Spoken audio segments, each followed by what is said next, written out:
ঘরের দরজায় দাঁড়িয়ে একটি সূরা পড়লে সেই ঘরের দারিদ্রতা থেকে আল্লাহ তাআলা হেফাজত করবেন। ওই ঘরে কোনো অভাব থাকবে না। আল্লাহ পাক রব্বুল আলামিন সবকিছু সহজ করে দিবেন। ঘরের ভিতরে সামনে দাঁড়িয়ে, দরজার সামনে দাঁড়িয়ে আপনি একটি সূরার আমল করবেন। এটা নবীজি সাল্লাল্লাহু আলাইহি সাল্লাম নিজে শিক্ষা দিয়েছেন। একজন সাহাবী নবীজি সাল্লাল্লাহু আলাইহি সাল্লামের কাছে গিয়েছিলেন, গিয়ে বলেছেন, ইয়া রাসূলুল্লাহ, ইয়া হাবিবাল্লাহ, আমার ঘর থেকে অভাব দূর হচ্ছে না, মাথায় ঋণের বোঝা, আমি একমাত্র পেরেশানিত অবস্থায় আছি, কিভাবে ঋণের বোঝা দূর করব, কিভাবে ঘর থেকে অভাব দূর করব, টাকা পয়সা ইনকাম করি, কিছুই হাতে থাকে না এবং আমার মাথা থেকে টেনশন যায় না। নবীজি সাল্লাল্লাহু আলাইহি ওয়াসাল্লাম বললেন, তুমি তোমার ঘরের সামনে দাঁড়িয়ে এক নম্বরে যে কাজটা করবে সেটা হচ্ছে সালাম দিবে। আমরা অনেকেই আছি ঘরে ঢোকার সময় সালাম দেই না, আছে না নাই? খবরদার, ঘরে ঢোকার আগে আপনি সালাম দিবেন। অনেক স্বামী মনে করে স্ত্রীকে সালাম দিব, এটা লজ্জার বিষয়। স্ত্রীকে সালাম দেওয়া লজ্জার বিষয় নয়। ঘরে কেউ থাকুক আর না থাকুক, আপনি ঘরে ঢোকার সাথে সাথে সালাম দিবেন।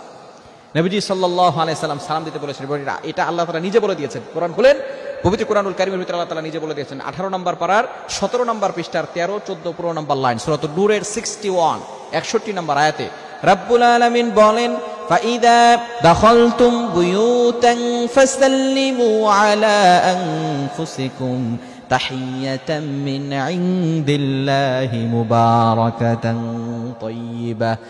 এক নাম্বার, অবশ্যই আমাদেরকে স্মরণ রাখতে হবে, নবীজি সাল্লাল্লাহু আলাইহি সাল্লামের মাধ্যমে আল্লাহ তাআলা কোরআনে আয়াত নাযিল করে জানিয়ে দিয়েছেন, যদি তোমরা ঘরে ঢোকার সময় সালাম দাও, ফাসাল্লিমু আলা আনফুসিকুম, অবশ্যই তাহিয়াতাম মিন ইনদিল্লাহি মুবারাকাতান তাইয়্যিবা, আল্লাহ পাক রব্বুল আলামিন তোমাদের ঘরের ভিতরে বৃষ্টির মতো রহমত নাজিল করবেন, বরকত নাজিল করে দিবে। বলেন সুবহানাল্লাহ। তাইয়্যিবা, পবিত্র বরকত আল্লাহ তাআলা সেখানে নাজিল করে দিবেন। এক নাম্বার, ঘরে ঢোকার সময় সালাম দিবেন। এবং নবী সাল্লাল্লাহু আলাইহি ওয়াসাল্লাম জানিয়ে দিয়েছেন, তুমি ঘরের দরজার সামনে দাঁড়িয়ে সূরা ইখলাস পাঠ করবে। সূরা ইখলাস যে ঘরের সামনে দাঁড়িয়ে যদি কেউ পাঠ করে, আল্লাহ পাক রব্বুল আলামিন ওই ঘর থেকে দারিদ্রতা দূর করে দেন, ওই ঘর থেকে অভাব দূর করে দেন, ওই ঘরের ভিতরে আল্লাহ পাক রব্বুল আলামিন সম্পদের ব্যবস্থা করে দেন। নবীজি সাল্লাল্লাহু আলাইহি ওয়াসাল্লাম নিজে জানিয়ে দিয়েছেন, ঘরের সামনে দাঁড়িয়ে, দরজার সামনে দাঁড়িয়ে আপনি সূরা ইখলাস পাঠ করবেন। নবীজি সাল্লাল্লাহু আলাইহি ওয়াসাল্লাম অন্য হাদিসের মাধ্যমে জানিয়ে দিয়েছেন, সূরা ইখলাসের অনেক ফজিলত রয়েছে। কোনো ব্যক্তি যদি একবার সূরা ইখলাস পাঠ করে, পবিত্র কোরআনুল কারীমের 10 পারা কোরআন পড়লে যে সওয়াব হয়, সেই সওয়াব আল্লাহ তাআলা তার আমলনামায় দিয়ে দেয়। বলেন সুবহানাল্লাহ। এবং কোন ব্যক্তি যদি 3 বার পবিত্র কোরআনুল কারীমের এই সূরা ইখলাস তেলাওয়াত করে, আল্লাহ পাক রব্বুল আলামিন এক খতম কোরআন পড়লে যে সওয়াব হয়, সেই সওয়াব তার আমলনামায় দিয়ে দেয়। আবার নবীজি সাল্লাল্লাহু আলাইহি সাল্লাম জানিয়ে দিয়েছেন, কোন ব্যক্তি যদি 10 বার সূরা ইখলাস তেলাওয়াত করে, নবীজি সাল্লাল্লাহু আলাইহি ওয়াসাল্লাম বলে দিয়েছেন, আল্লাহ তাআলা তার জন্য জান্নাতে একটা প্রাসাদ নির্মাণ করে দেয়। বলেন সুবহানাল্লাহ। জান্নাতে প্রাসাদ। এক সাহাবী বললেন, ইয়া রাসূলুল্লাহ, ইয়া হাবিবাল্লাহ, যদি আমরা 20 বার পড়ি, নবী সাল্লাল্লাহু আলাইহি ওয়াসাল্লাম বললেন, তাহলে 2টা প্রাসাদ হবে। যদি 30 বার পড়ি, তাহলে 3টা প্রাসাদ হবে।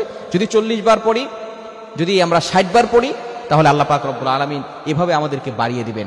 অবশ্যই আল্লাহ পাক রব্বুল আলামিন তার ভান্ডারে কিন্তু কম নাই। এজন্য আমরা যত বেশি পারি সূরা ইখলাসের আমল করব এবং ঘরের দরজায় দাঁড়িয়ে সূরা ইখলাস পড়লে এবং প্রথমে সালাম দিব, এরপরে সূরা ইখলাস পড়ব, আল্লাহ পাক রব্বুল আলামিন ওই ঘরের ভিতর থেকে দারিদ্রতা দূর করে দিবেন, অভাব দূর করে দিবেন, বিপদ আপদ থেকে হেফাজত করবেন, সম্পদের ব্যবস্থা করে দিবেন। আল্লাহ তাআলা আমাদের সকলকে এই আমলটি করার তৌফিক দান করেন।